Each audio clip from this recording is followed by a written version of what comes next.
대단히 감사합니다. 다음에는 이신철 선교사님, 아프리카의 가나에 주재하면서 개척교회 전도며 그 다음에는 낙변이 문서 개발 등을 하시는 일에 종사하시면서 선교하셨는데, 이신철 선교사님은 비자를 받지 못해서 들어오시질 못했습니다. 그래서 박은생 선교사님께서 오늘 대신 여러분에게 이 선교의 도전을 드리도록 하겠습니다.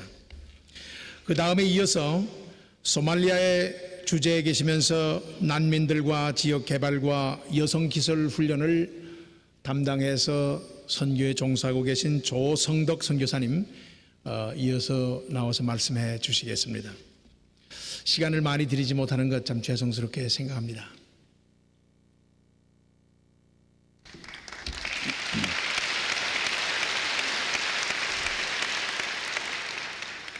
한 6년여간 모슬림 개인 전도를 하는 가운데 수없이 많은 사람들을 만나왔습니다. 그런데 그 중에 잊을 수 없는 한 사람이 있는데, 그 사람은 전형적인 영국 신사입니다. 국민학교 교장을 지내고 부인과 이별하고 지금 외롭게 살아가는 분인데, 모슬림으로 개종을 하려고 막 마음의 결정을 했던 그런 때에 이 사람을 만났습니다. 그분이 누구신가 아시겠습니까? 리빙스톤의 직계 제3세 후손이 되는 그러한 사람이었습니다. 우리가 현대 선교의 초점을 해교도에 두고 있는 것은 아주 중요한 일이라고 생각이 되어집니다. 저희들이 사역하고 있는 이 가나 북부 지역은 아주 선교 전략가들이 말하는 중요한 그런 지역이죠. 우리 한국에 38선이 있습니다. 북과 남이 대치하고 있는 아주 긴장된 그러한 지역이고, 한국의 모든 군사력이 총동원되어져 있는 그런 지역이죠. 바로 서부 아프리카 북위 10도 이상 5도 이 간격 사이에 지금도 많은 선교의 긴장을 느끼고 있는 그러한 것을 저희들이 경험하게 되었습니다. 이 지역의 한 띠가 무너지면은 이 해교도가 전 아프리카를 잠식해 들어가는 그런 지역이죠. 저희들은 가나의 60부족 중에 한 부족인 다곤바라고 하는 부족을 대상으로 사역을 하고 있습니다. 이 다곤바는 가나에서 가장 먼저 해교도를 받아들였던 강력한 해교도로 구성되어 있는 부족입니다. 근데 이 부족들 마을마다 전형적인 해교 사원이 있고, 또 그 해교도들을 이끌어가는 그런 해교 지도자들이 있습니다. 해교 지도자를 이맘이라 그렇게 부르죠. 저희들이 이제 사역하는 이 서부 아프리카의 지역은, 서부 아프리카 북부 지역은 사헬이라고 불러지는 사하라 사막의 남부 지역을 사헬이라고 그렇게 부르지요. 온도가 심하게 올라갈 때는 50도 내지 55도를 오르내립니다. 그러나 그것이 1년 내에 계속되는 것이 아니고 1년 이제 전형적인 평균 온도가 35도인데 가장 더울 때는 50도, 50도 이렇게 오르내립니다. 여러분이 God must be crazy 하는 그런 우리나라로 부시맨이라는 영화가 있는데 본 기억이 있을 것입니다. 바로 그러한 지역이죠. 그래서 저희들이 처음에 사역했던 이 다토일이라고 하는 다곤바 마을에 한 달 정도 전도 집회를 계속 했습니다. 이 시간 여러분들과 함께 곳곳에서 하나님께서 자기 백성을 구원하시기 위하여 행하고 계신 크고 귀한 일을 나누면서 하나님을 찬양하고자 합니다. 이 다토일 마을에 한 달 정도 저희들이 전도를 이제 시작했는데, 보통 저희들의 전도는 낮으로 이루어지지 아니하고 밤으로 이루어집니다. 이 가나 북부에 있는 이 사람들은, 서부 아프리카 그의 모든 나라들이 주식이 옥수수인데 저희들이 사는 지역은 하루 한 끼를 먹습니다. 옥수수죽을. 그렇기 때문에 이 생계를 이어가는 문제가 힘드니까 온종일 낮에는 일을 하죠. 낮에는 사람을 만나서 전도하기가 힘듭니다. 그래서 밤을 이용하는데, 밤에 이제 마을에 가면 호롱불을 켜놓고 저희들이 이제 1년 동안 한 마을에서 전도 집회를 하게 되어지죠. 그런데 이 마을에 저희들이 한 달 정도 전도 집회를 했을 때 100% 모슬림 마을입니다. 마을의 해교 지도자 이맘이 추장을 불렀습니다. 우리 마을에 이상한 무리들이 들어와가지고 마을 사람들을 어지럽히고 있는데 이 사람들을 당장 추방시키고 두 분 다시 우리 마을에 발을 딛지 못하도록 하라고 그렇게 명령을 했습니다. 이 추장이 독실한 해교 신자입니다. 그때 이 추장이 저희들이 이제 방문할 때에 오지 말라고 이렇게 할 수 있는데 추장이 그렇게 하지 아니하고 저희들을 추방시키기 위해서 온 마을 사람들을 소집했습니다. 마을 회의를 하는데 해교 지도자 이맘이 일어서서 아주 목소리를 높였습니다. 우리 마을은 조상으로부터 모슬림 마을이고 지금까지 우리가 이 해교를 따라왔는데 한 사람도 우리 마을에서 예수를 믿을 수 없다. 그래서 이 무리들을 우리가 당장 추방을 시켜야 된다고 그렇게 이야기를 했습니다. 그런데 저희들이 한 달 정도 전도 집회를 계속 하고 있었기 때문에 전도 집회에 참여하던 그룹이 있었습니다. 그런데 그 그룹 중에 한 젊은이가 일어섰습니다. 여러분이 잘 아시다시피 아프리카의 이 문화 속에 해교 지도자 앞에 해교 젊은이가 그 추장 앞에 젊은이가 일어서서 대꾸를 한다고 하는 것은 참 상상하기 힘든 그런 일입니다. 이 젊은이가 일어섰습니다. 하는 말이 우리에게 예수를 믿을 자유도 있고 우리에게 모하메드를 따를 자유도 있으라고 이렇게 이야기를 했습니다. 그런데 놀라운 사실은 이 추장의 선포입니다. 이 추장이 이 말에 이러한 선포를 했습니다. 다른 말은 어떤지 모르지만 우리 말에는 예수를 믿고 싶은 사람은 예수를 믿을 자유가 있고 모하메드를 따르고 싶은 사람은 모하메드를 따를 자유가 있다고 이렇게 선포를 했습니다. 이 추장이 이렇게 선포를 하게 되자 저희들이 그 말에서 1년 동안 계속 전도 집회를 할 수 있었는데 어디에서 전도 집회를 할 수 있었는가 하니까 이런 마을에 저희들이 전도를 갈 때 이 집회를 모이면 아무 곳에나 하면은 방해를 받기도 합니다. 돌을 던진다든지 모슬림의 방해가 있죠. 그런데 이 독실한 해교 신자인 추장집 뜰을 허락을 받아가지고 이 추장집 뜰에서 추장의 보호를 받으면서 추장이 뜰에서 모일 때 누군가가 방해를 하면은 추장의 권위를 무시하기 때문에 야단을 맞죠. 이 독실한 해교 신자인 추장의 보호를 받으면서 1년 동안 계속 저희들이 복음을 전하고 그곳에 주님의 교회가 세워지게 되었던 것은 하나님께서 지금도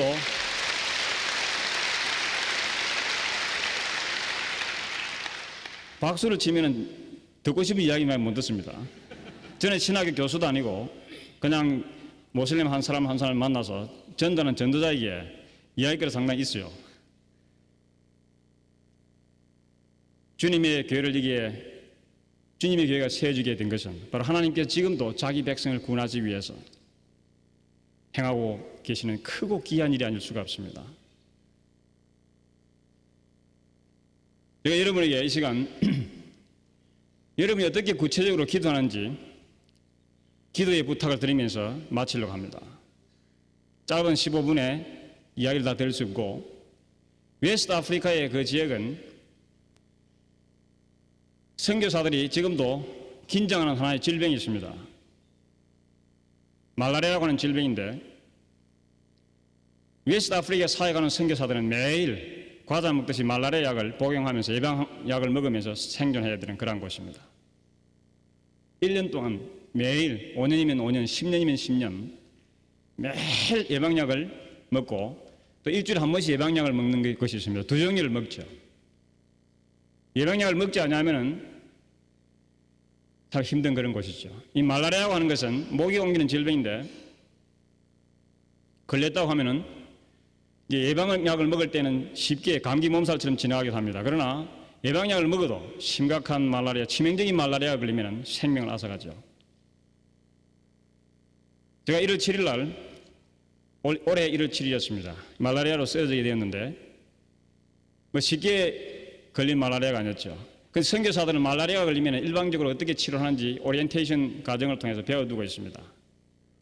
보통 첫 번째로 저희들이 하는 그 치료법을 제가 쓰러졌을 때 사용했습니다. 그런데 아무 효과가 없었습니다.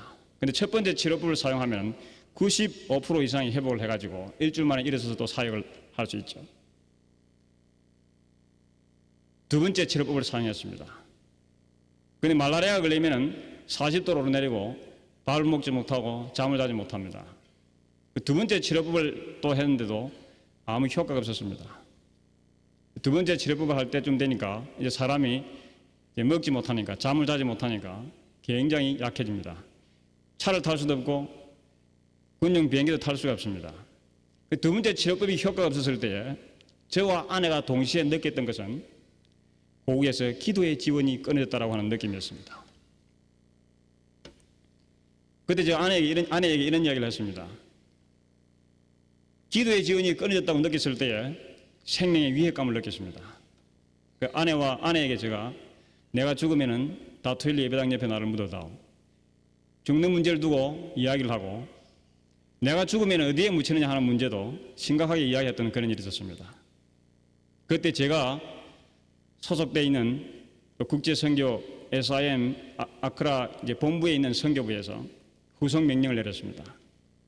빨리 은생이를 아크라로 후송하라. 제 동료 선교사가 10시간의 먼 거리를, 너무 멀기 때문에 북쪽에서 반, 또 남쪽에서 한 선교사가 올라와 가지고 10시간의 이상의 먼 거리를 실려서 수면제를 계속 먹혀가면서, 제가 먹은 것이 아니고 먹혀가면서 내려갔습니다. 그래서 세 번째 치료법을 이제 아크라에서 하는데, 저희들이 내려가기 전에 제 아내가 고국 성도들에게 기도의 지원을, 특별 기도 지원에 부탁을 했던 그런 일이 있었습니다. 사실 선교사들이 아프면은 기도 지원을 하지 않습니다.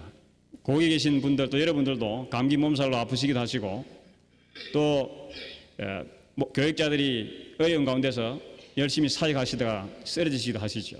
그래서 이런 아픈 문제로 잘 이야기하지 아니하는데 아주 급했습니다. 그래서 아내가 급히 몇몇 군데 가족들에게 기도에 특별 지원을 이제 부탁했죠. 그리고 아크라로 내려갔습니다.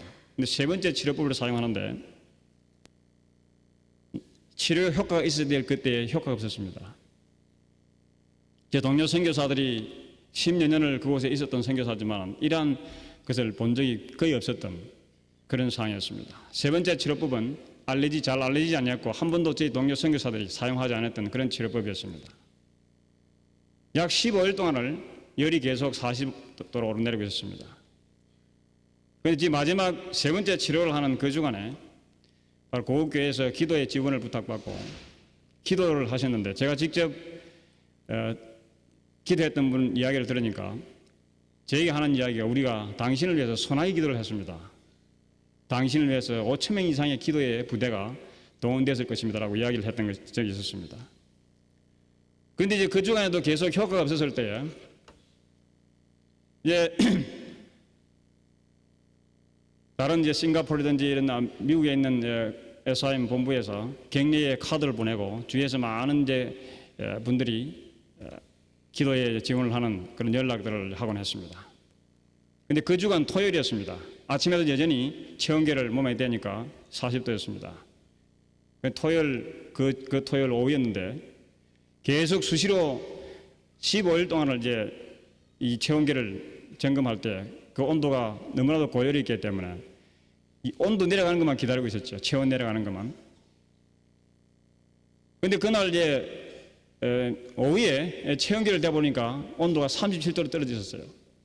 그래서 이 체온계를 보고 제가 믿을 수가 없었습니다. 15일 동안 계속 고열이 오르내리기 때문에. 그래서 아내에게 이 체온계가 고장났으니까 당신이 한번 점검을 해보라 그렇게 했어요. 그런데 사실 체온계가 고장난 것이 아니고 하나님께서 건강을 주셨습니다. 사랑하는 성도 여러분, 신앙의 동지 여러분, 저는 여러분들에게 아프리카로 오시오 그렇게 이야기를 하지 않겠습니다. 가장 기독교와 모슬렘이 배치하고 있는 선교의 전선, 기후 환경에 적응하기에 상당히 힘겨운 그런 곳이지만 여러분의 정열을 한평생 그곳에 불태우기를 원하시는 분은 한번 도전해 보시라고 그렇게 권하고 싶습니다.